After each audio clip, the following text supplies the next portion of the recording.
Alright folks, my name's Danny MacAskill. I'm a professional street trials rider slash mountain biker from Scotland. I've been doing this for over a decade, and today I'm going to take you through some of my top highlights over the last 10 years. Here we go. So the first film we have here is Inspired Bicycles. This is the film that really kicked off things for me on the internet. I actually made it with my flatmate when I lived in Edinburgh. At the time I was working in a bike shop, and we'd go on our lunch breaks and try to film different things. And one of the tricks we tried to film on a lunch break was actually riding along the top of a spiky fence. It was pretty scary. It took me about, I don't know, maybe 300 goes over 4 days in winter. Lots and lots of crashes. It was really that trick that kicked everything off for me. I would kind of go out at night time with headphones in, and I'd just put hours of practice in, seeing if I could maybe make it work before we started rolling the cameras. First time I actually tried this trick, my fork snapped, which wasn't very fun, but I managed to roll away onto the concrete at the bottom okay on my back. Luckily, I landed at third go, which is quite cool. Myself and Dave were actually a little bit bothered that there was tourists kind of looking over the edge. In hindsight, it was one of the main things that people commented on. The idea of people kind of looking to see if I was in one piece or if I just, done something a bit silly. So it was, yeah, a fun little clip. Inspired Bicycles, when it actually went online, it was a huge surprise for both myself and Dave that it started going viral. It was, at one time, the most watched sports video on YouTube. Started getting all these kind of crazy requests, which is quite funny.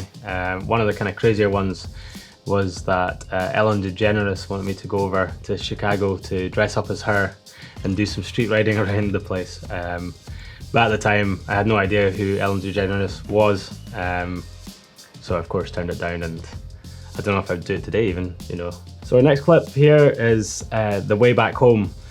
So the first clip we're going to play here is me doing a front flip off one of the walls in Edinburgh Castle down onto a grass banking. This had been a kind of dream trick of mine to try, but I'd never done it until this day. It was absolutely horrible weather that day. I was stressing pretty hard because I only had 2 hours to kind of do the tricks that I was wanting to do. Yeah, all in all, it was a pretty stressful day. A few crashes and probably hurt myself. So tried a couple of times, landed on the crash mats on my back, 4 times, and then the fifth go, managed to get round onto my wheels, which was quite a surprise. Pretty cool. The next clip we have here is me doing a backflip off a log. I was on beachcombing on the east coast of Scotland. When I was out on the beach, I found this amazing log, which happened to be kind of slightly banana shaped or transition kind of shaped, and it was perfectly split down the middle. So it was like a kind of ramp, So as soon as I saw this log, I stashed it in the bushes because I was scared somebody else was going to steal it, because who doesn't want a transition log that they could do backflips off? Tide came in, kids end up going swimming out to it, jumping on it, start floating away, and then we had about 10 minutes between the tide going out far enough and getting the log back in place for me to eventually try to do a backflip, but a lot of work for 10 seconds of footage. Next clip we have is a little sort of free ride line that I built out on an island called Razzie, which is just off the Isle of Skye. This is actually some foundations to an old railway network for an iron mine that was on the island. If you look closely, you can see a lot of midges. They were so thick that day we had to swap them away with a t-shirt so we could actually get the clip. Yeah, luckily for me, the way back home was again quite successful. It was really cool working together with Red Bull on that clip. It kind of set up our working relationship for the next few years, where they kind of let me come up with the idea and sort of drive the creative side, and then they kind of support with allowing me to film with the filmers I want to film with in the places that I want to film. The next film we're going to talk about is Imaginate. I thought it'd be nice to kind of go into a studio environment, have controlled lighting, controlled build, and see what we could come up with. So the first clip of Imaginate is the ball flip to railway track. I'd always kind of fancied doing some some kind of trick on a Swiss ball or an exercise ball, because I'd spent so much time doing rehab from a back operation I'd had about 12 months before this film.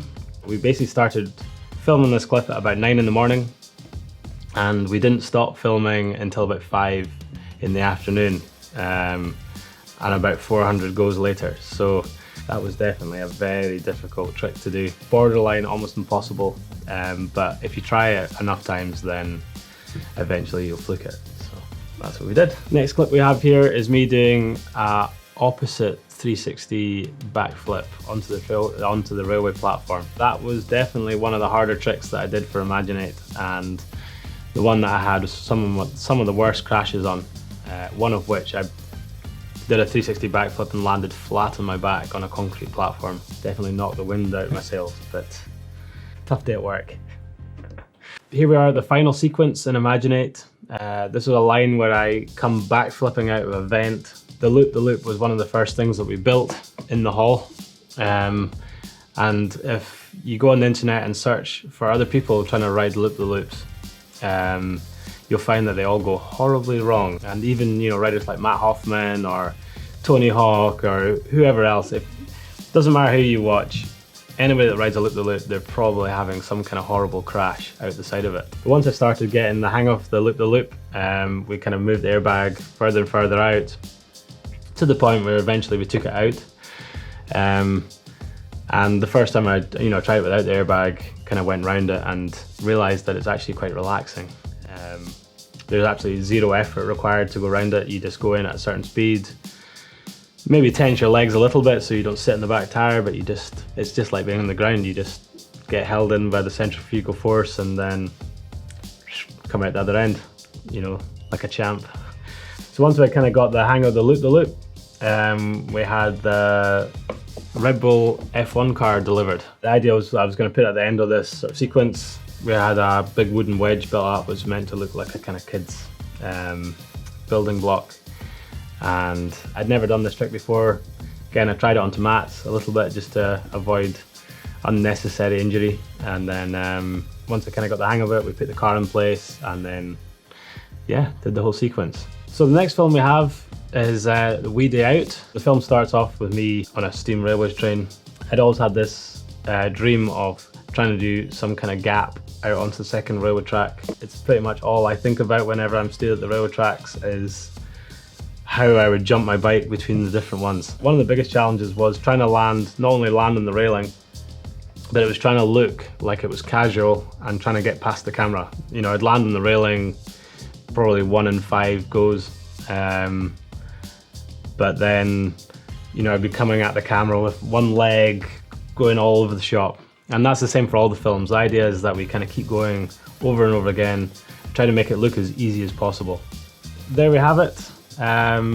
There's many more films out there that you can kind of go and watch. And I'm excited to say that I've got loads more in the pipeline as well. So keep an eye out, hopefully in the new year, for some new projects. So yeah, catch you soon. Cheers.